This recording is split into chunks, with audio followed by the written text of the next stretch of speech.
Hello tanks and tankettes, and welcome to Patreon Supporter Spotlight number 11. We're slightly delayed with this video. I've had a gap of a couple of days since the last one, which hasn't really been intentional, but things just work out that way sometimes, unfortunately. But I've got a fairly good array of games for you today. I'm actually going to kick off with this one from Andy CX. I actually had a choice of two chaffy games to show you from Andy, but I've decided on this one because it's got a nice array of medals at the end. That's what matters when you're playing games, right? It's all the achievements, it's the pixel medals. I mean, that's obviously the most important thing in life, is how many pixel medals you can get. Yes. Now you might guess immediately that this is going to be a game more about passive spotting than anything else, but not entirely. It's not just going to be sitting in a bush.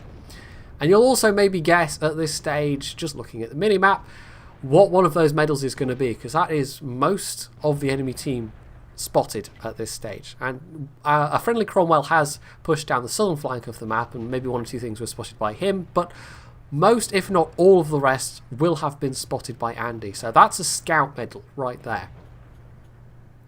Now, this is a good map for this kind of passive spotting, but it's unintentionally had Andy's actions have unintentionally had a negative consequence, in that his team has been so transfixed by this array of potential targets that they haven't really moved out of the spawn area. Now, this can occur whether or not you're spotting, regardless, whether or not there's a scout doing this kind of thing.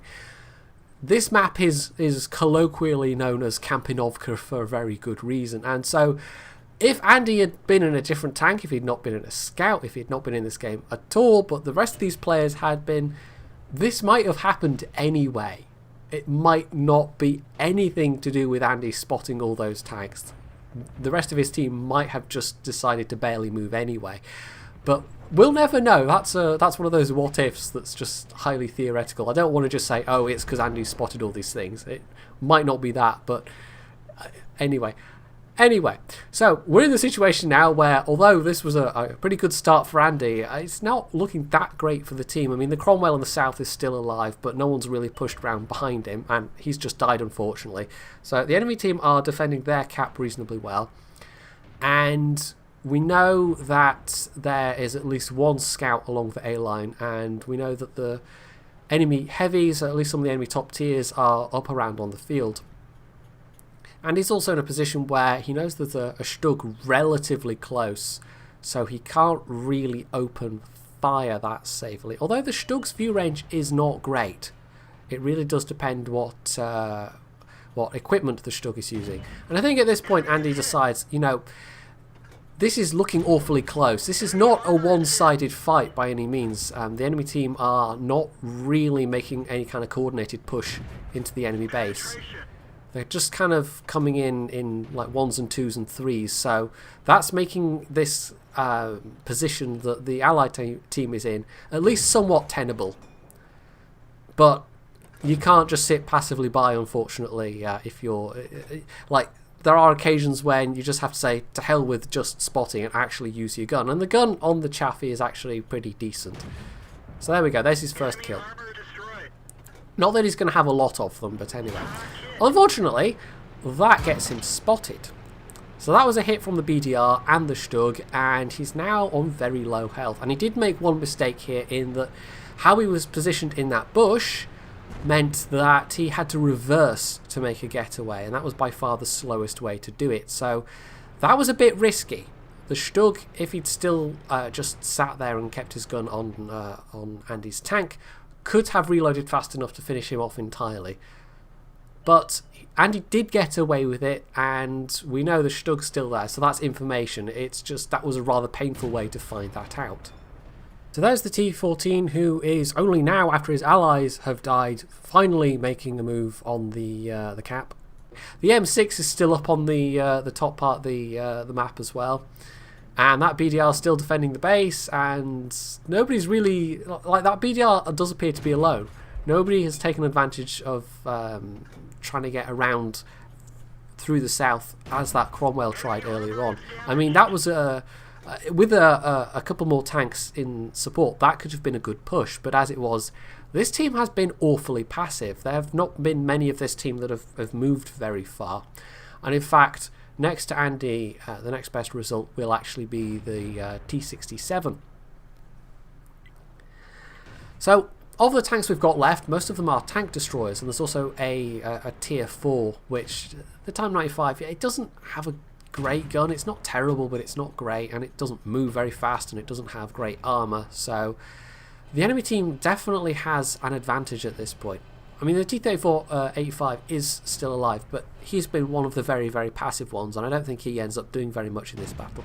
Whereas the enemy M6, well, he's also been not particularly aggressive, despite being a top-tier heavy, but he has at least been sitting up there and firing his gun, and we can see that he's got 3 kills, and he will actually have a big chunk of damage to go with that. But the fact that he is in a top-tier heavy, and that he has sat up there and not pushed when his teammates were pushing, that right there could have made a lot of difference to the outcome of this battle. Now, we've lost our arty. I mean, the SU-5 was in a weird position. Maybe he had a stock gun, I don't know. But when you see somebody, when you see your teammates not going up the hill, there's no point in being in a really forward position in an artillery at that point. You should have just withdrawn. But we've come down to this kind of stalemate. And actually, the Type 95 has pushed across the bottom at last. We're 10 minutes into this battle, just about. And he's the one that's made the move in his horrendously slow machine. Now, the Stug's still there. Doesn't appear to be immediately backed up by anything. I mean, the BDR has died in the meantime, so this is a very good opportunity to take that guy out. And the fact that he was in that position after nearly 10 minutes still... Yeah, the Stug's quite mobile. That was a real waste of the capabilities of the Stug. It's not like he was in an 82 or something like that really can't move very fast. Anyway, we've actually got now a significant numbers advantage, or at least... Well, it could be significant. It really depends on what the enemies do. And there is, as we saw before we made that little jump, the Panzer IV-H back there. Oh, there's their arty. That's useful if we could kill him. But that Panzer IV-H is going to have turned out to have done nothing, as it turns out. So the M6 is really the only threat at this point. Now, the Panzer IV is in a position where actually he could be a real pain, but... I don't know, maybe they didn't have a lot of health left, or... But regardless, if the Panzer IV and the M6 had worked together, this could have been a different outcome. But as it is, the T-34-85 is now coming along this way. T-67 looks like he's trying to spot. Now, the T-67 may well have run out of ammo by this point. That thing doesn't get a lot of it. So, you might be thinking, why bother capping? Why not just go kill the M6 and the Panzer IV-H? Well, you might think there's enough stuff back near the friendly cap that would be a cinch, that would be easy. If the T-34-85 had stuck around, it certainly would have been easy, but he decided to come towards this cap for whatever reason. And the M6 is finally making a move, finally, and you might think, well, against those tank destroyers, that'll be fine. But actually, he's just killed the Allied Stug.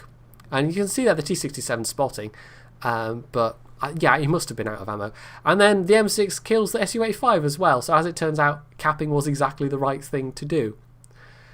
So that was an ace mastery, and along with the scout medal, he also got a patrol duty, so that was a pretty good result, actually.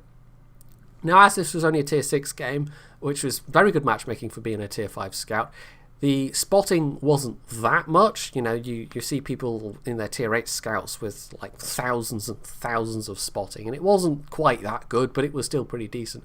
And as we can see, there we go, the enemy surviving Panzer IV, 0 damage, 75 XP. Yeah, they really didn't do a lot, but there were some people on Andy's own team that didn't do a whole lot either. So at the end of the day, 900 damage plus 2800 spotting damage was more than enough for first place, and on the whole, it was a pretty good result, and it showed that sometimes passive spotting's good, but sometimes you just have to get moving.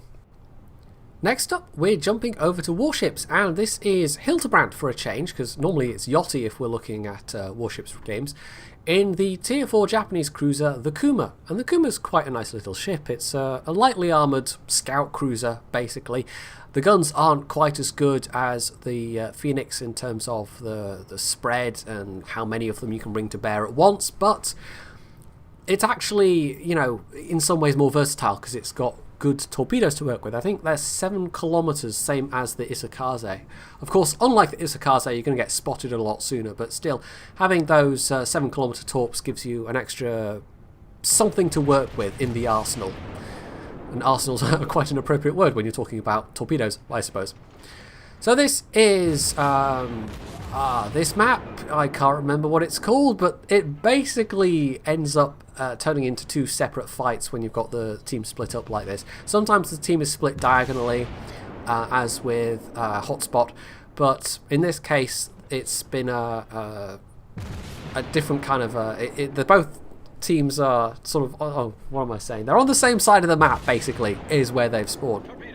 But in this case, Hildebrandt's actually ended up with not much of his team versus more of the enemy team. So, in theory, both north and south fights are kind of unequal for the forces that are both in the north and the south. So, his team should have an advantage in the north, the enemy team has an advantage in the south. Now, they do have 1 battleship, in fact 2 battleships with them.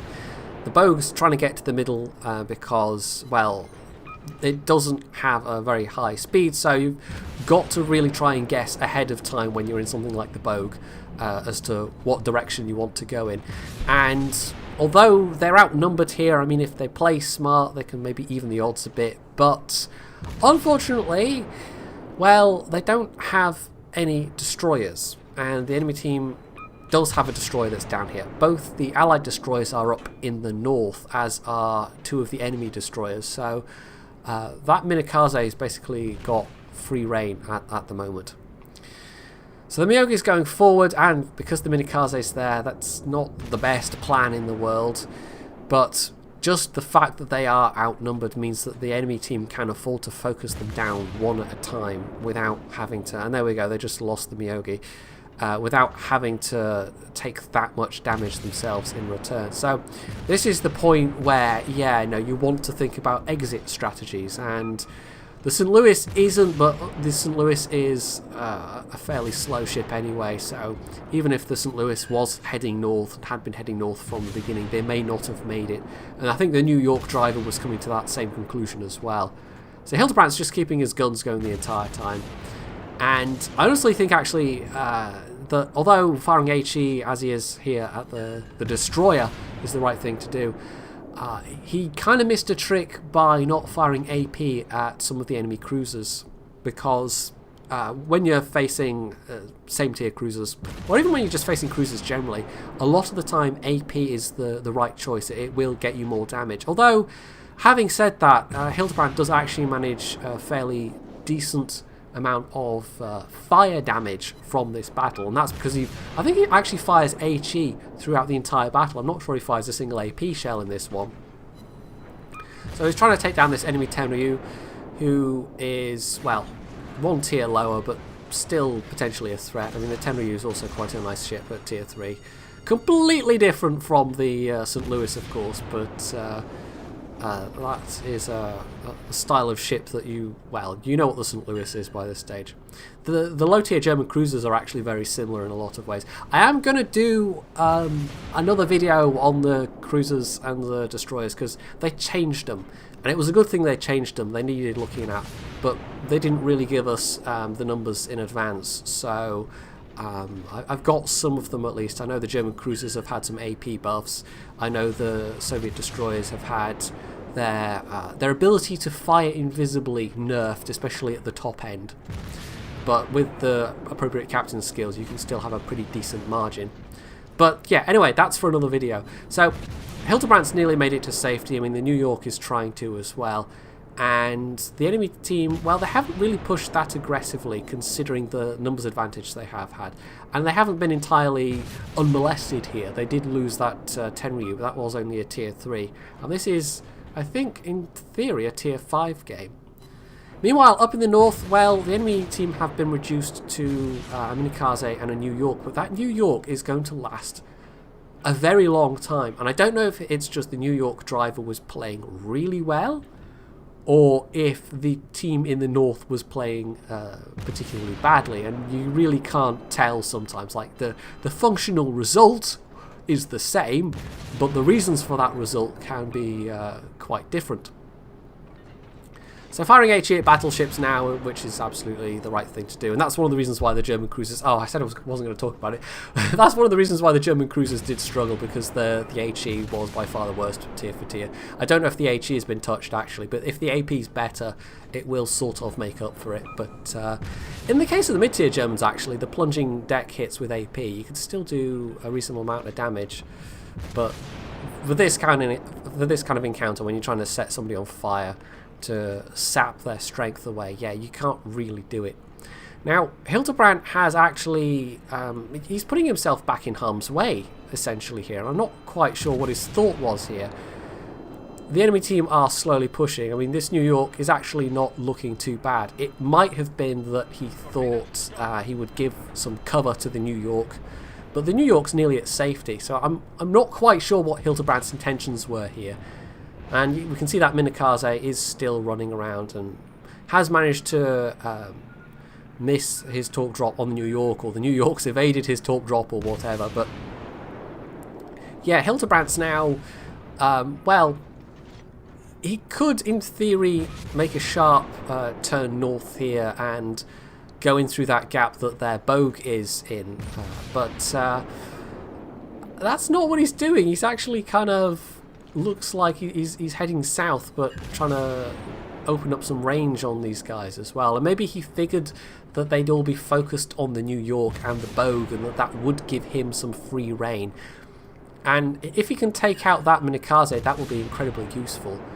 But he's still heading into a situation where, oh, there we go, he does take out the Minikaze, where it's going to be one versus many. And there's actually a Kuma coming down from the north as well. So, yeah, I mean, it's a bold maneuver, certainly. It might not be the wisest maneuver, but it's a bold maneuver. He is getting a reasonable amount of damage while he's doing all this, though. I mean, he's got 27, nearly 28,000 on the clock, and there's going to be fire damage as well, which the damage counter mod does not take into consideration. And he's actually wisely switching fire to this enemy Kuma, because he knows this guy is, at least in the short term, a bigger threat than all those battleships. The battleships at this range he has a better chance of dodging the shells of, and they're just less accurate anyway. Whereas that Kuma has obviously got a rate of fire that, in theory, is as good as his. And sometimes rate of fire, well, even if you're not particularly accurate with the rate of fire, if you can get out more shots, then you're much more likely to be able to do damage. So again, hitting this guy with HE when AP probably would have done the job a lot quicker, but he's actually managing to take fairly minimal damage in return, and he's not sailing on one course for too long. He is throwing in some slight variations there, but even so, yeah, his health is not going to last forever. And they're actually lost that New York, who I think he managed to ran aground in his haste to get away. So they're all now just shooting at him, basically. Although he does take out that Kuma, so that evens things a bit. But the Bogue, I mean, the Bogue's back there as well, and so maybe a couple of them were actually getting distracted by that guy. But yeah, he is in a pretty bad way health-wise at this point, and he can't do a lot about it. And again, he could have at least tried to go north here. I'm not quite sure why he didn't. I think he was just trying to get to within torp drop range of this Wyoming. It might just be that he wanted to go down fighting, because as we can see in the north, that New York and Minikaze still alive. In fact, all that's left of his allies are a Wyoming and a Kuma that have come down to the middle. So at least, you know, some backup has arrived. But yeah, this is probably going to be painful. He's now at a close enough range to that enemy Wyoming that his survival for much longer is unlikely. Now, some of these torps may do something. He's actually just reloaded torpedoes, so he might get some more torps out. And there we go. There's one hit, so that's a bit of useful damage. And as the Wyoming was already on fire, we can guess that his damage control was on cooldown, so he's probably going to burn and flood to death. So that's one less enemy ship. Now we're jumping ahead a bit here. This is the Wyoming that had come down from the north, who has made his way over to the cap, and that's probably a very, very good thing at this stage, because it's him and the 2 carriers left. There's a Myogi, as we can see, an enemy Myogi pushing up into the 8-9 line from the south, and that enemy New York, who's still alive, is chuntering towards the B point. Now we're behind on actual victory points, so capping might well be the best bet. And actually, I've skipped ahead again here because somehow the carriers stayed alive. Both carriers, despite the New York capping. If the carriers had died, well, that would have been a lot of points in the enemy team's favour. But despite these thinly armoured, slow carriers facing off against enemy battleships, they hung on long enough. The will to live was strong enough, and the RNG was enough in their favour that actually, that ended up being a victory, because that Wyoming capped. So, despite that looking like a very dicey game for an awful lot of that, and despite the fact that Hildebrand died, I think just over halfway through, he was by far at the top of the team. We can see that actually their Bogue did very well as well. The Wyoming that capped was about halfway down, and that New York that survived despite all the odds was at the top of the enemy team. So the enemy team must have been a bit bummed about actually losing that one, but Hildebrand would have been anything but, because look at that result. 46,000 damage from HE shells, nearly 32,000 from fires. So although I think he could have done more damage quicker against some of those cruisers with AP shells, we can't say that he wasn't at least doing the damage overall. Finally, we're going back to Tier 5 Americans again in World of Tanks with this game from Zebedee. There was actually a T-67 that did pretty well in that first match, and now we're going to get to see another T-67 doing quite well, but we're going to see it up close and personal this time. The T-67 I've never actually played, I must confess. When I went up through the American tank destroyers, you kind of get an option of how you're going to do it exactly, and I went through the M10 Wolverine instead and went to the Hellcat that way. So maybe someday I should buy this, and of course first time I played it, it was still the T49, which looked a little bit different and I think had some different stats, but in essence it's a kind of a Tier 5 Hellcat. It's small, thinly armoured, it's pretty fast, and that miss, if that derp shell had hit him, that would have been painful. And it's got a pretty nice gun selection. You get a 57mm pew pew, and you also get the 76mm that the American mediums get at those same tiers. But because you're a tank destroyer, you don't have a lot of hit points to play with, and he's already lost half of his, so he's going to have to be a little more careful from this point forward. The other balancing factor of this is that although it's a very fast-firing gun it doesn't get to carry that much ammunition, and yes, that is a house. Yes, those do tend to stop you. So I mean, that's why in the first battle I was saying maybe that T-67 had run out of ammo, because they'd done a fair whack of damage, and it's entirely possible to, in this tank, just because of the rate of fire, run out of ammo well before a battle is over. But like I say, I've never played it myself, so my first-hand knowledge of this thing is a bit limited. Maybe I should. Maybe I should buy it, but at this point it might just feel like seal clubbing. Although that doesn't stop me playing things like my AT2 and my KV1, so anyway. So things are not looking that great. There isn't really a particularly good presence on the eastern flank, and there's a bunch of enemy tanks over there. And that T1 Heavy, in theory, should be easy prey for all the Allied tanks on the mid-ridge there, but they're more concentrating on what's in front of them. And what's in front of them is a KV-1 that's going a bit ham, and a T-25 that is backing off. Yeah, I think this KV-1 just felt like ramming something. The T-34 just dodges out the way, although it takes a little bit of damage.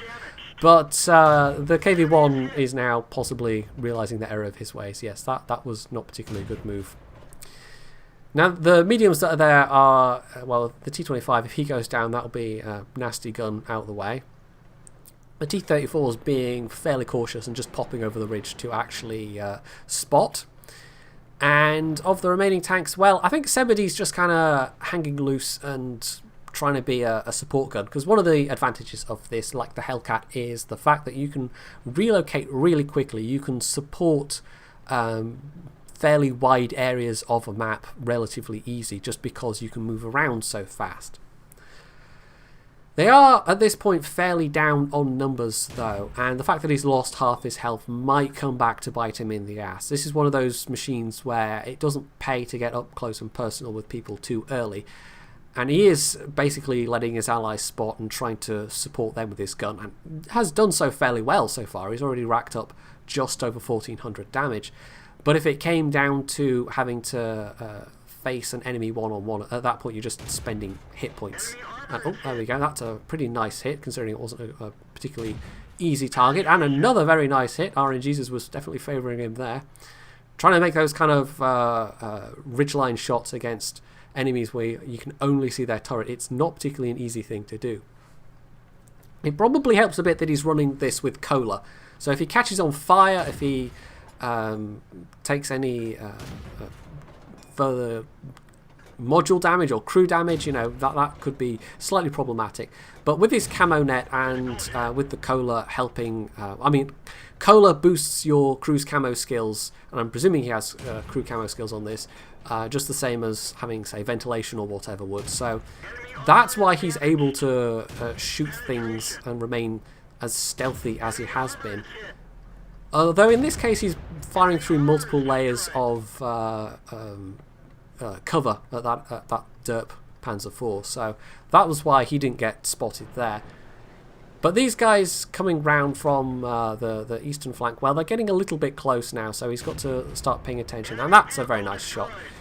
He doesn't yet get spotted though. They know he's there, they know there's something there, but he's only been spotted once this entire battle, so I'm going to guess he must have a full camo crew on this. The full camo crew plus the camo net plus camo paint, you know, it's going to make this thing fairly stealthy. It's not a particularly big machine.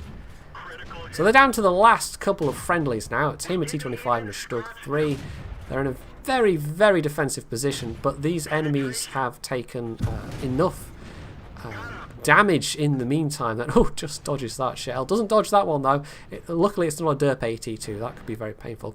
But they've sustained enough damage that actually this is turned out to be a very, very close fight indeed, and it's just the last couple of enemies left to deal with now. So sometimes it does feel like that. You'll look at the team list and see that the enemy team's like 5 tanks ahead, and you'll just get a sinking feeling, and a lot of the time the sinking feeling is justified, but sometimes the last couple of tanks just hold on, and they just keep holding on, and that can make all the difference. Now he does make fairly liberal use of APCR in this one, and he is maybe wishing he'd saved a couple more of those shells, because the T1, well, it's actually got pretty decent frontal armour for its tier. It's actually, in places, better than the KV-1's frontal armour, and there are some guns that really do struggle with the T1 Heavy's frontal. Although when you get to the tier 6, the M6, and you've basically got the same armour against much harder hitting guns, well, you don't really rely on the armour so much at that point. So that's almost one of the reasons why I prefer the T1 over the M6, just for that reason. Now they've lost their T25, but the Stug is still full health, and if anyone is able to, well, if anyone's going to have to take a hit or two, it's that guy, but it can only be a hit or two, because the T1 Heavy has exactly the same gun that Sebedee's using. Well, not exactly the same gun, it'll have a different designation. It'll be like, you know, it'll have, this one will have AT after the name or something, but it's basically a 76mm gun with the same damage and pen, but the handling and that will be different. But these enemies, well, the T1 is problematic in that he can do more damage, but the AT2 is maybe more problematic because of his armour. And as you can see, Sebedee doesn't have a lot of shells left, and he certainly doesn't have any of his Prem shells left, so he has to be fairly careful at this point. Now the AT2 might not be able to one-shot him. The 6-pounder gun, I think it's 75 average damage, so a high roll would, an average roll or less wouldn't. But this is where the mobility, well, it could come in useful. He could go all out and be super aggressive and try and flank round behind this guy. And instead he's using the, well, the fact that him and the Stug are engaging from different angles is actually really useful. This AT2, who doesn't have a turret, can only face his best armor in one direction. So if Sebedi grabs his attention, as he has done, that gives the Stug a much better chance of hitting him. Although this is a 2 versus 2 situation, so yes, there's still the T1 to consider. So the AT2's turned back to face the Stug, and actually I think the Stug managed to get a nice weak spot hit there, and that allowed Sebedi to get the kill. And he's now left with 1 shell. So we had the first game where we had a couple of nice medals. We had someone in a scout getting both scout and patrol duty, which is always a nice combo. Can you guess what medal we're going to see in this battle? This is the last enemy tank, and Sebedi has 1 shell. Now, this might all go horribly wrong. The Stug might get the kill. And the T1's rate of fire means that, well, the Stug just survived that hit, but Sebedi, well, he wasn't going to bounce a shot like that on somebody's rear. So there we go. Fade-in's medal. The last enemy tank with the last shell in your vehicle. That's a pretty hard one to get. I've only gotten, I think, like 2 myself. So in addition to that, there was another ace. He had a Confederate, a Top Gun, and a high caliber.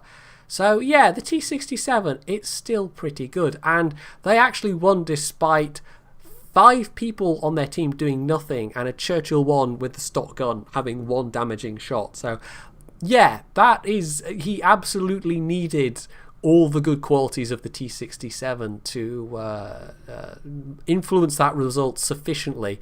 Although, as you can see, because he fired all of his ammo, including all his prem ammo, it wasn't really a profitable game, but I honestly don't think he really cared much about that. So there we are.